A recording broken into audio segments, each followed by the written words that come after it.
ॐ भूर्भुवः स्वः तत्सवितुर्वरेण्यं भर्गो देवस्य धीमहि धियो यो नः प्रचोदयात्। ॐ शांति शांति शांति। नमस्कार मेरे प्रिय दोस्तों, ये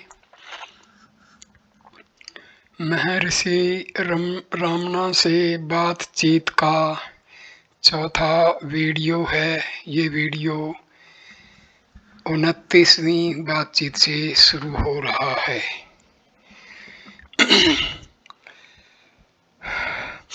बातचीत नंबर 29। एक अन्य अवसर पर संध्या शांत तथा मेघ युक्त थी। रुक रुक कर बूंदाबांदी भी हो रही थी। परिणाम स्वरूप वातावरण शीतल हो गया था। आश्रम के हॉल की खिड़कियां बंद कर दी गई थी और महर्षि सदा की तरह सोफे पर आसीन थे। उनके सामने भक्त बैठे थे। कुछ दर्शक कुडलोर से आए थे, जिनमें से एक सबजज तथा उनके साथ आई दो वृद्ध स्त्रियां थी। सबजज सांसारिक वस्तुओं की अक्षण भंगुरता की चर्चा प्रारंभ करते हुए प्रश्न करने लगे, क्या सद असद विवेक से हम उस अविनाशी परब्रह्म का साक्षात कर सकते हैं? महर्षि का उत्तर, सभी सच्चे साधकों एवं साक्षात्कार करने वाले महापुरुषों द्वारा निर्दिष्ट तथा अनुभूत बात तो यह है कि केवल ब्रह्म निष्ठा से ही यह ज्ञान तथा साक्षात्कार संभव है। यह ज्ञान तो हम में है तथा हमारा है, अतः जितना भी विवेचन हो वह हमें केवल एक कदम ही आगे बढ़ा सकता है, जिससे कि हमें विरक्ति पैदा हो तथा हम आभास को भ्रम मात्र मानने लगे। पर अंततो गत्वा हमें परम लक्ष्य की प्राप्ति उस शाश्वत सत्य को दृढ़तापूर्वक पकड़ने से ही होगी। वार्ताक्रम इस प्रश्न की ओर मुड़ गया कि क्या ईश्वर प्रसाद से ही साम्राज्य सर्वव्यापी ऐश्वर्य संभव है तथा जीव अपने सच्चे तथा अथिक परिश्रम से क्या उस स्थिति को प्राप्त नहीं कर सकता जहाँ से जन्म मृत्यु के चक्र में फिर नहीं आना पड़ता।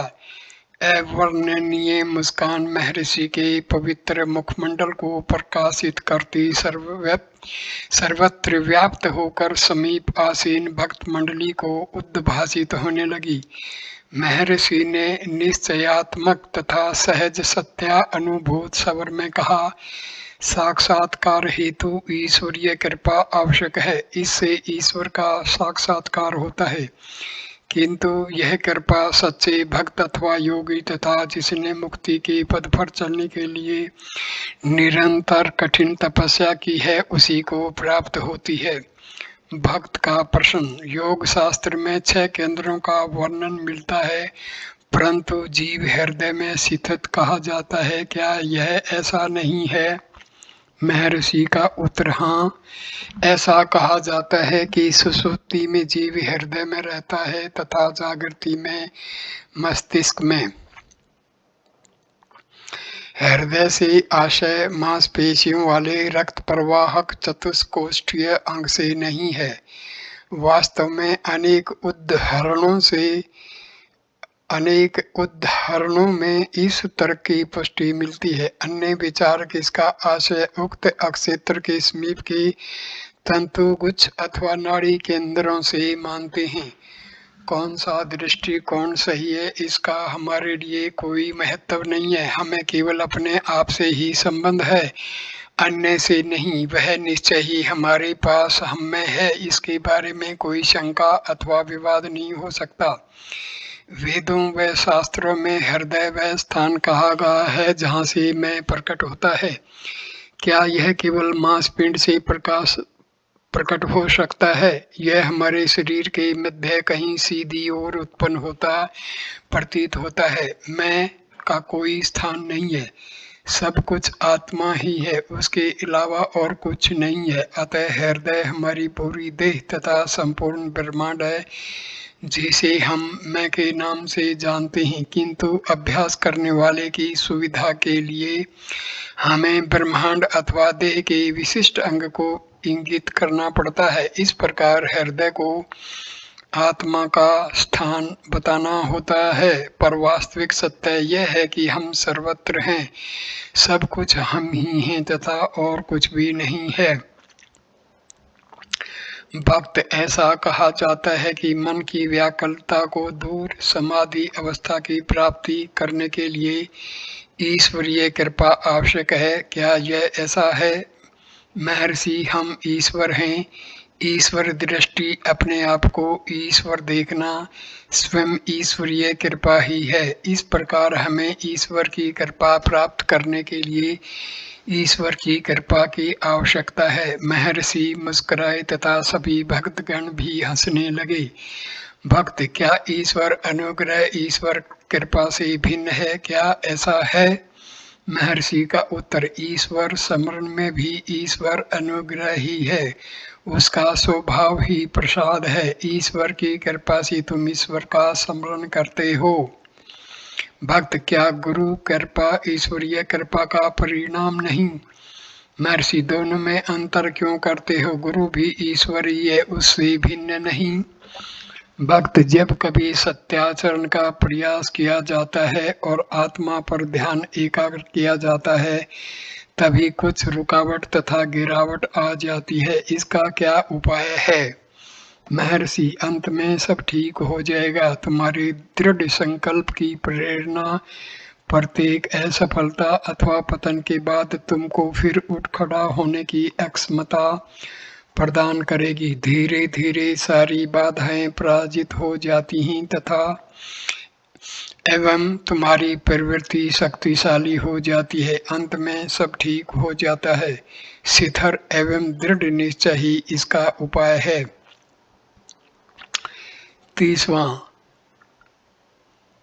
30वीं बातचीत। दक्षिण भारत के एक नगर के वकील संघ के प्रधान तथा कट्टर ब्राह्मण श्री एन नटेशा आयर ने प्रश्न किया, क्या देवता ईश्वर अथवा विष्णु तथा उनके पवित्र धाम यथा कैलाश अथवा वैकुंठ वास्तविक हैं? महर्षि, उतने ही वास्तविक जितने कि तुम इस शरीर में हो। भक्त, क्या वे भी मेरे शरीर की तरह ही सशरीर हैं अथवा वे खरगोश के सींग के समान कल्पित हैं? महर्षि, उनकी स्थिति वास्तविक है। भक्त, यदि ऐसा है तो वे कहीं अवश्य ही होंगे, वे कहाँ हैं?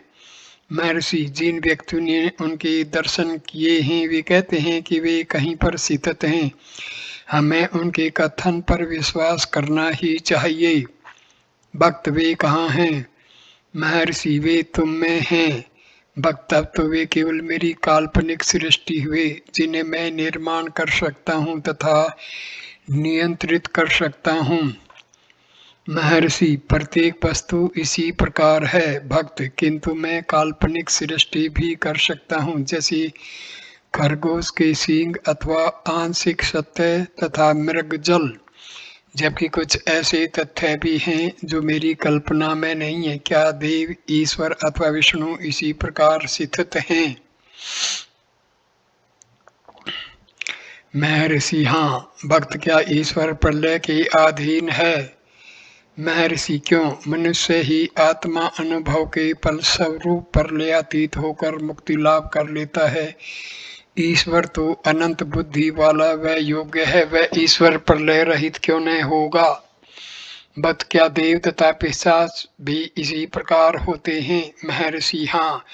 भक्त, हम चैतन्य ब्रह्म का चिंतन किस प्रकार करें? महर्षि, केवल अस्तित्व से। भक्त, क्या उसे आत्म प्रकाशमान माने? महर्षि, वह प्रकाश तथा अंधकार दोनों से परे है। मनुष्य जीव दोनों का अनुभव करता है।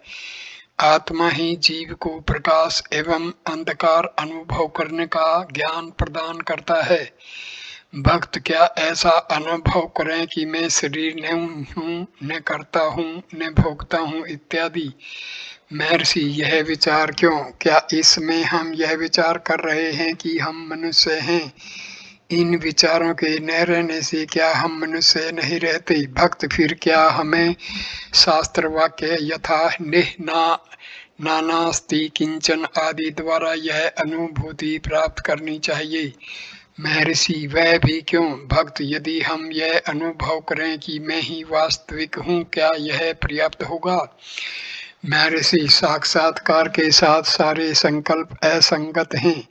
सही स्थिति तो यह है कि हम अपने संबंध के तथा अन्य सब प्रकार के संकल्पों को बाहर निकाल दें। संकल्प एक वस्तु है तथा साक्षात्कार पूर्णतया दूसरी।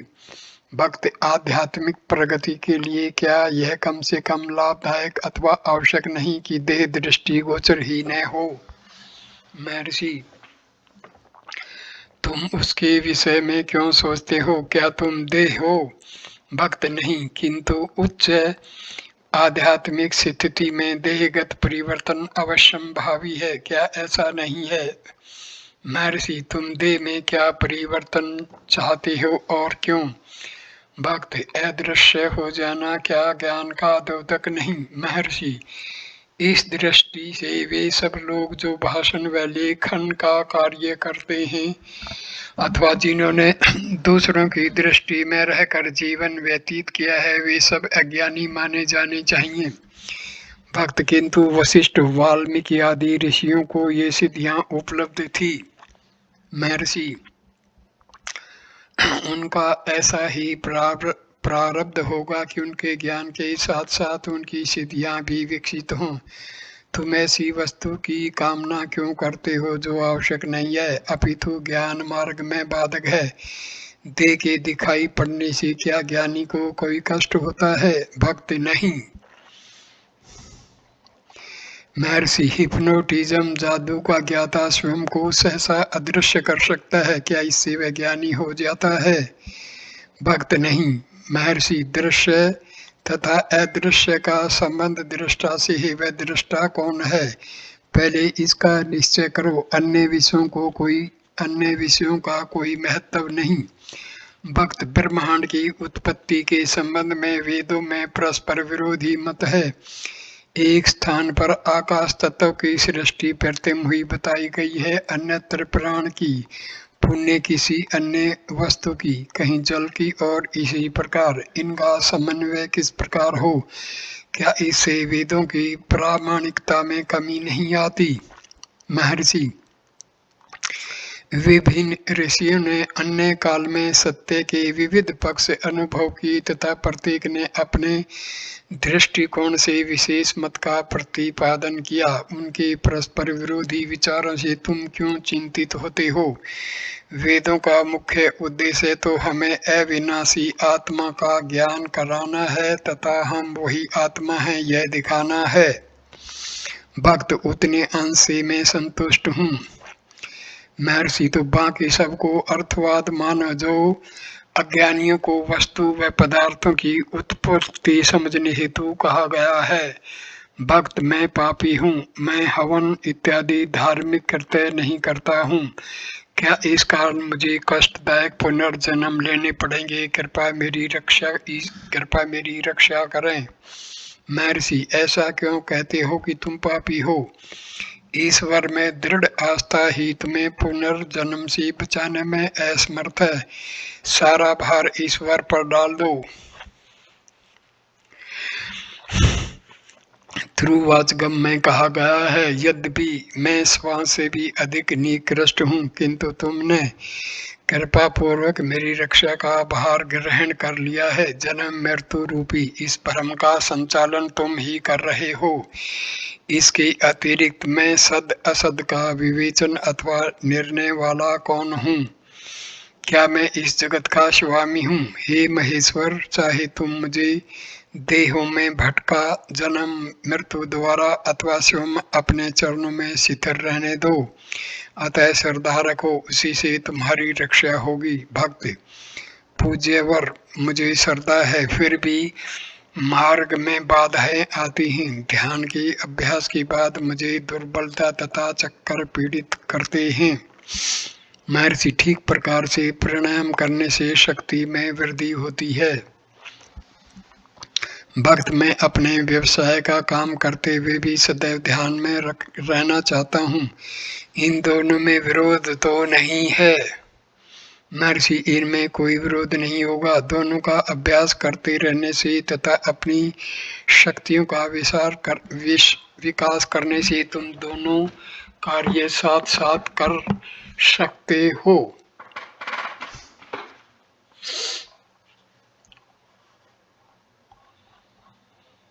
फिर तुम्हें व्यवसाय स्वप्नवत भाषित होने लगेगा। भगवत गीता का कथन है, या निशा सर्वभूतानां तस्यां जागर्ति संयमी यशां जागर्ति भूतानि सा निशा पश्यतो मुनिः।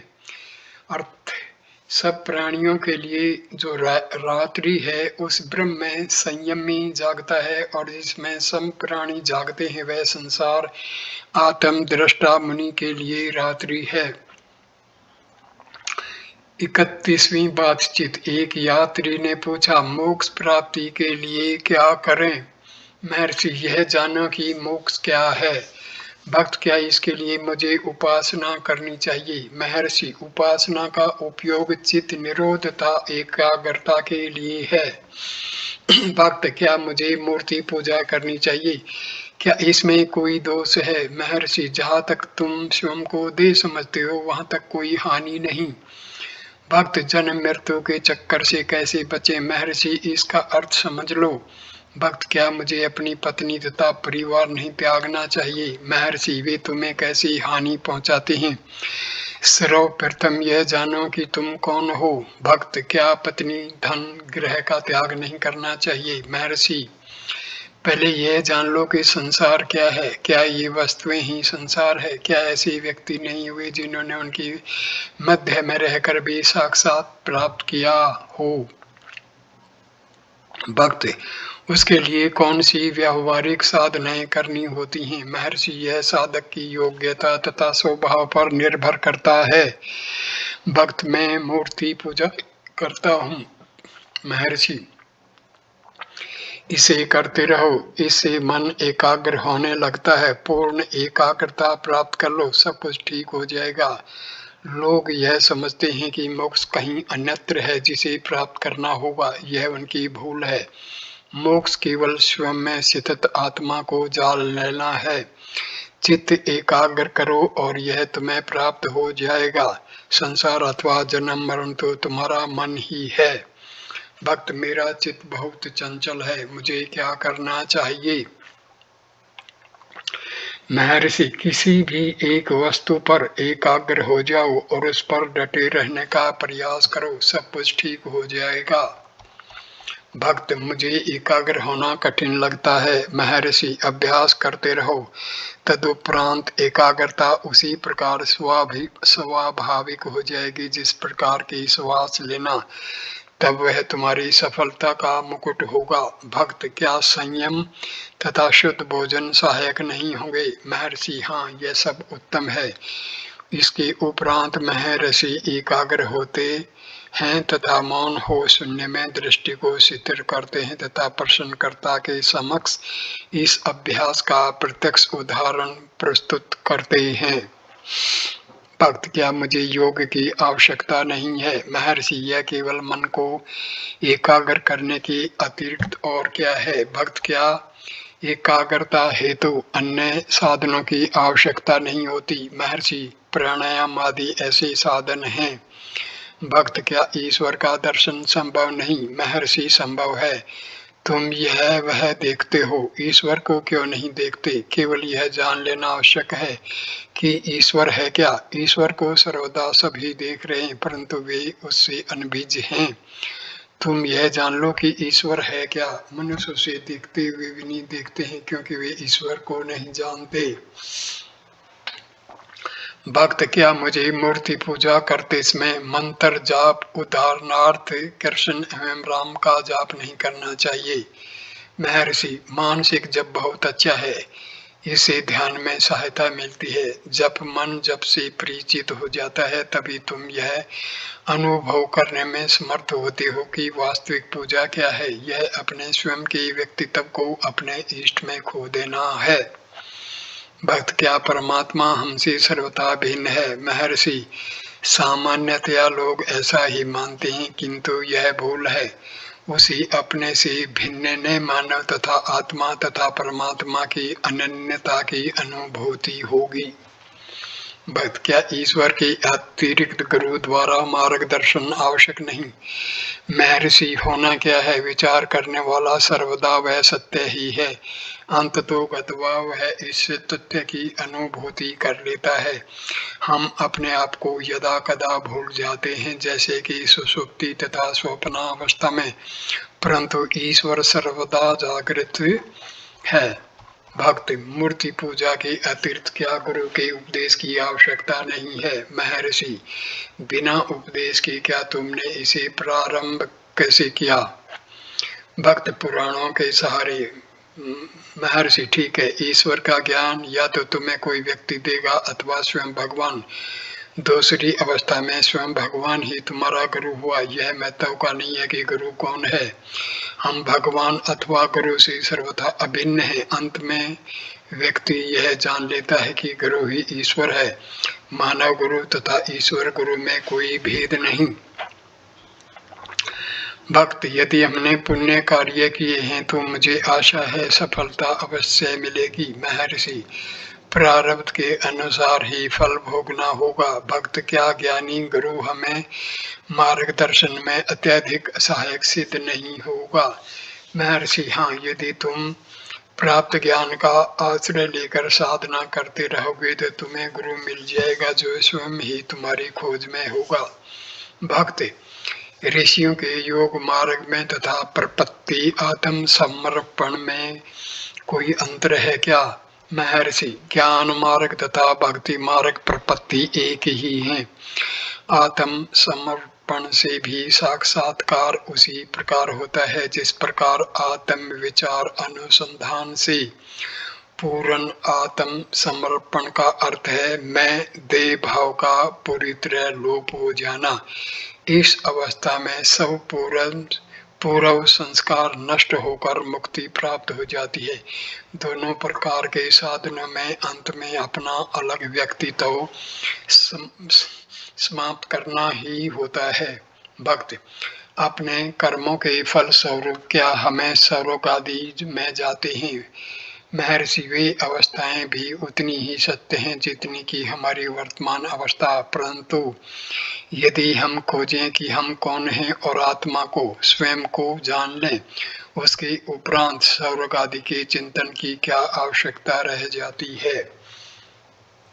भक्त, क्या मुझे पुनर्जन्म से बचने का उपाय नहीं करना चाहिए? महर्षि, हाँ, यह मालूम करो कि जन्म किसका होता है तथा वर्तमान जीवन के दुख कौन भोगता है।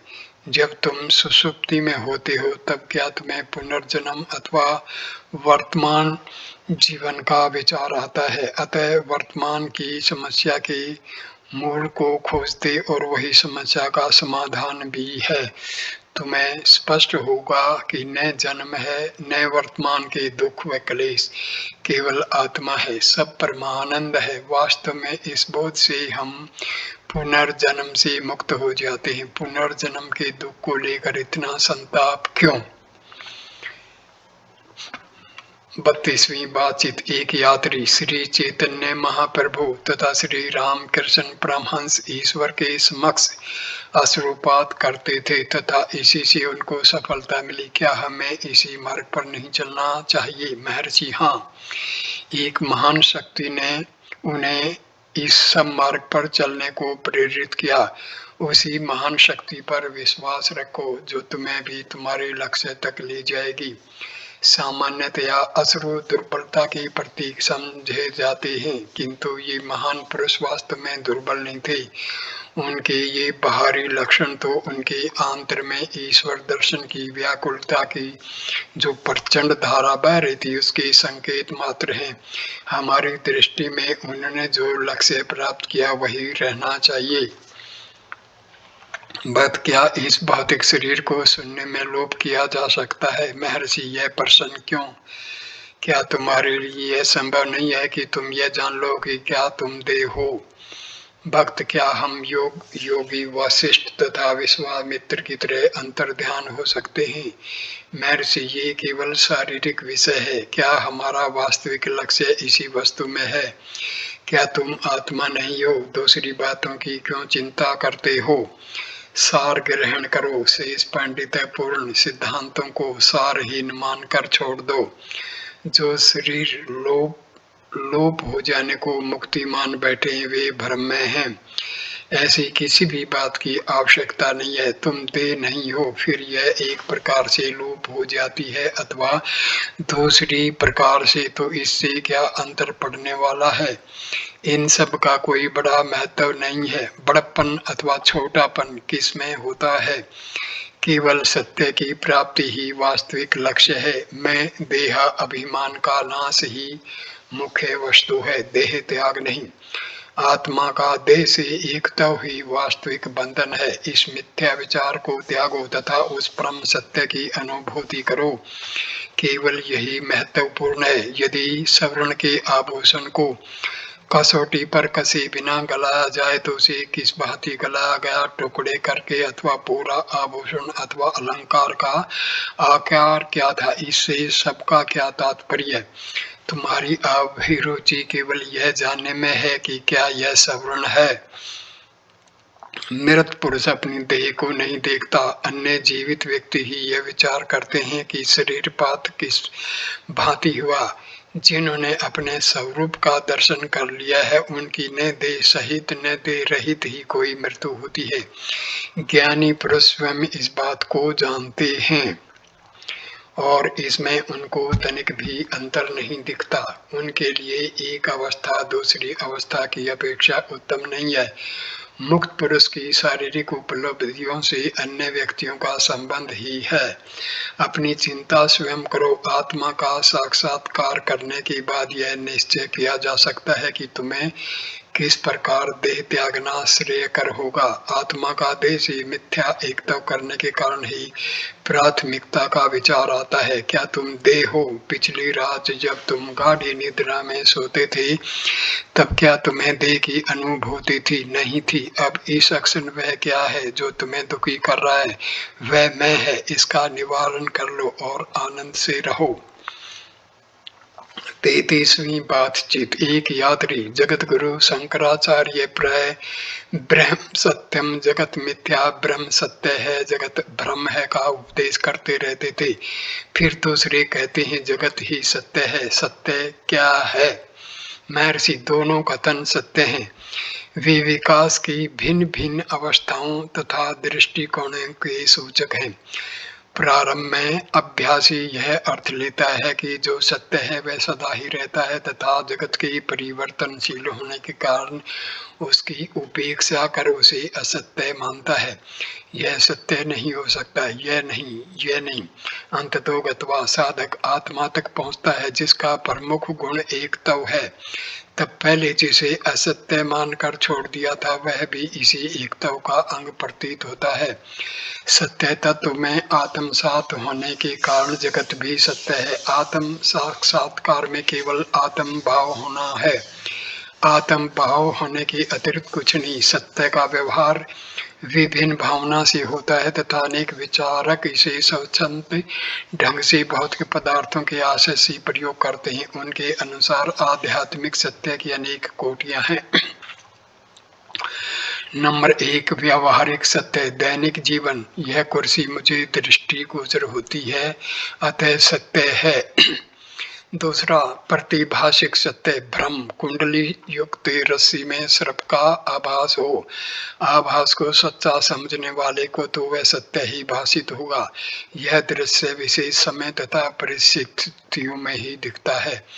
तीसरा, पारमार्थिक सत्य, परम सत्य। सत्य वह है जो सर्वथा एक सा रहने वाला है तथा जिसमें परिवर्तन न हो। यदि सत्य को व्यापक अर्थ में लें तो सारा जगत व्यावहारिक व प्रतिभाषिक सत्य माना जा सकता है। कुछ लोग व्यावहारिक जीवन के सत्य को भी स्वीकार नहीं करते तथा उसे मन का संकल्प मात्र ही मानते हैं। उनके अनुसार यह भी प्रतिभाषित सत्य अर्थात भ्रम ही है। अब मैं इस वीडियो को यहीं पर पूर्ण विराम देता हूं तथा अगला 5वां वीडियो